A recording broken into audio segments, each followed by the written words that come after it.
we're starting to see the impact of U.S. President Donald Trump's tariffs as they begin to hit the Canadian economy. Here's a look at some of the latest data points to underscore that. The unemployment rate in August ticked up to 7.1%. That's the highest level in 4 years. The Canadian economy shrank by 1.6% in the second quarter of the year. And during that same period, Canada's productivity dropped by 1%, the biggest plunge in 3 years. These trends will likely factor into the Bank of Canada's next interest rate announcement Wednesday, as well as this fall's much anticipated federal budget, which the Prime Minister has said will be one of both austerity and investment. So, can the feds achieve both? And what is the biggest threat to Canada's economy right now? With me today is Business Council of Canada President and CEO Goldie Hyder. Next to him, Najoud Al-Malez is an economics reporter for the Globe and Mail. And rounding us out today, economist and Atkinson Fellow on the Future of Workers, Armin Yalnizyan. Hi, everybody. Such a pleasure to see you. I appreciate you making the time. Najoud, I'll start with you. And let's start on this austerity and investment. Talk a little bit about how the federal government, in advance of this budget, is trying to position it for Canadians.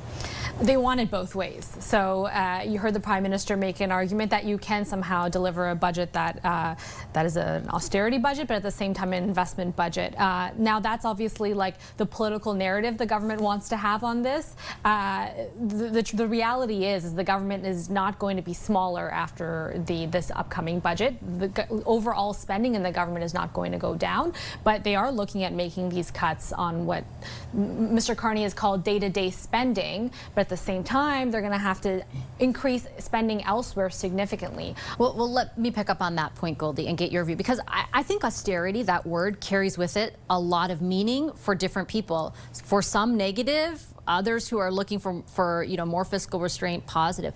What does it signify to you? What do you think it should signify?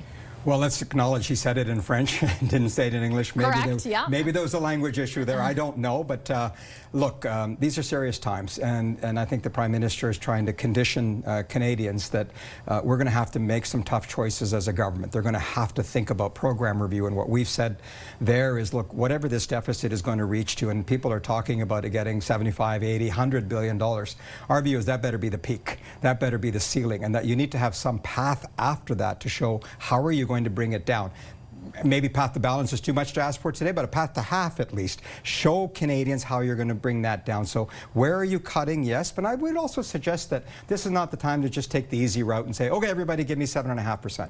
This is time to say, where is it that we can get savings that will, when reinvested in other places, might generate the revenues? Because what Najoud rightly hit on here is we have a very fragile economy.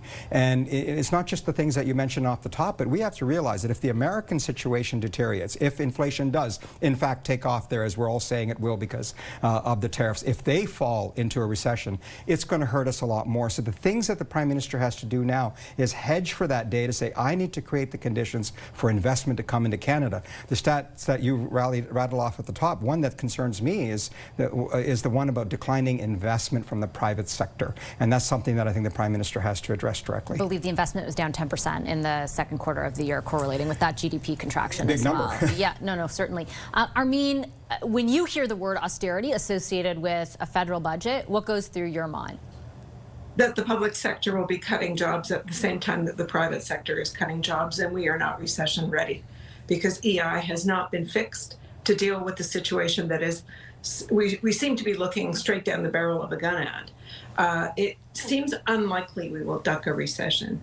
And we are already, as you pointed out, at 7.1% of unemployment. It's terrible for people trying to get into the job market. But now we're starting to see people that are prime age, 25 to 54 years old, starting to lose their jobs in sectors that were basically gold-sealed jobs, earning up to 6 figures with overtime.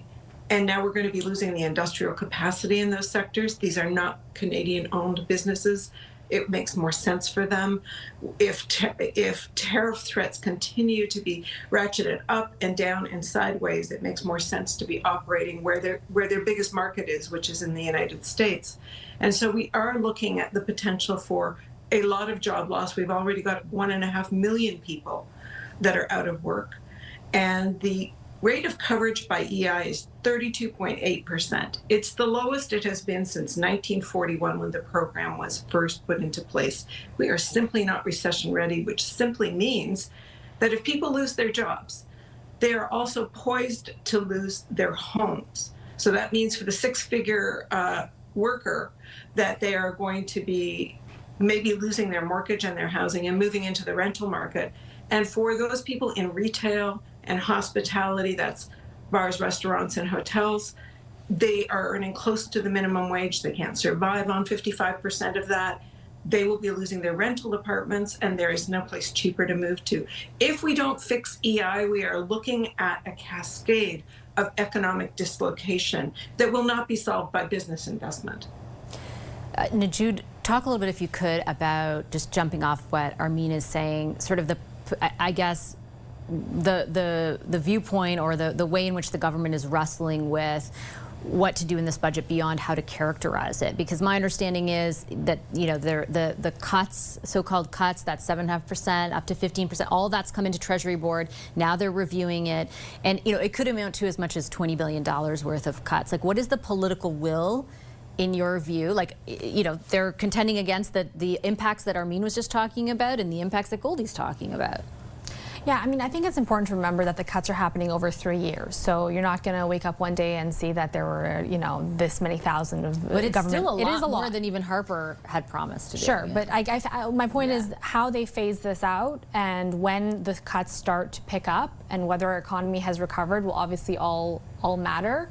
The reality is I think Canadians are generally do feel that government has gotten too big, and there is some level of support for the idea that government needs to resize. At the same time, we saw in a recent Nanos poll that Canadians are also open to Mr. Carney's argument that spending more could help the economy.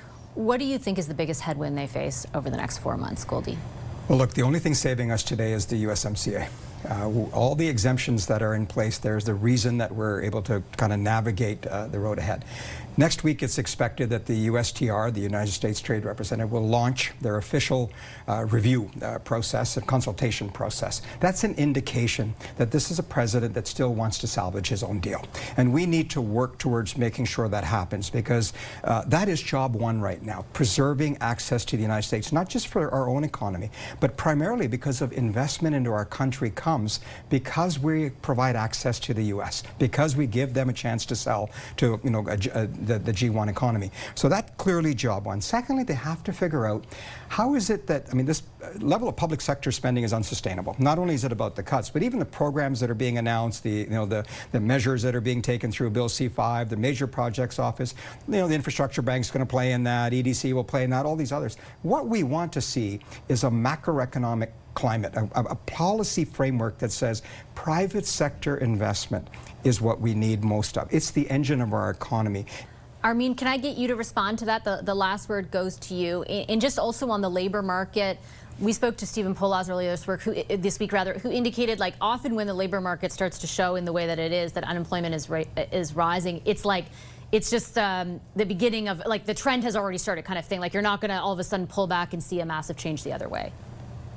I'm afraid that when I listen to Goldie, I think this would all be fine if we weren't dealing with Trump, because no renegotiation of CUSMA or anything else, I mean, we're not going to save the trade deal. We've gone through the looking glass. We are not integrated with the United States anymore, to the extent that we have had to jack up our defense spending. So if you think spending's out of control, but you don't want more spending on defense, you got a problem, because that's the world we're now in. We're in a world where maybe Russia is going to trigger a third world war. We're in a world where we're trying to recreate our alliances to protect our own sovereignty. We are not even talking about business investment anymore. We're talking about our ability to protect ourselves from the north, from the south, from wherever, because we have been in the crosshairs of the president's desire to take us over in many different ways. And it's total pandemonium south of the border. We are not in a regular business cycle. Falling productivity is happening because people are hanging on to their workers so that they don't have to lay them off as they wait to see, are they going to shutter entirely? Are they going to relocate entirely? We are not in a normal business cycle. To Goldie's point, if the interest rates come down with the central bank next week, it would make 0 sense, because price stability is their job number one, and everything's pointing to higher prices going forward. So why would you drop rates and then jack them up again? Price stability, the second word is stability. So we have got a series of factors that are just unprecedented for about 100 years. And we're talking about business investment and productivity. That's nuts. We need an absolutely robust federal response that will involve more spending for all the good reasons that Goldie would like for himself and for his children too. Okay, I have to leave it on that note. I knew that the two of you would offer differing opinions today, and you both delivered. I appreciate you making the time. My anxiety level has increased at the end of this conversation, but thank you so much.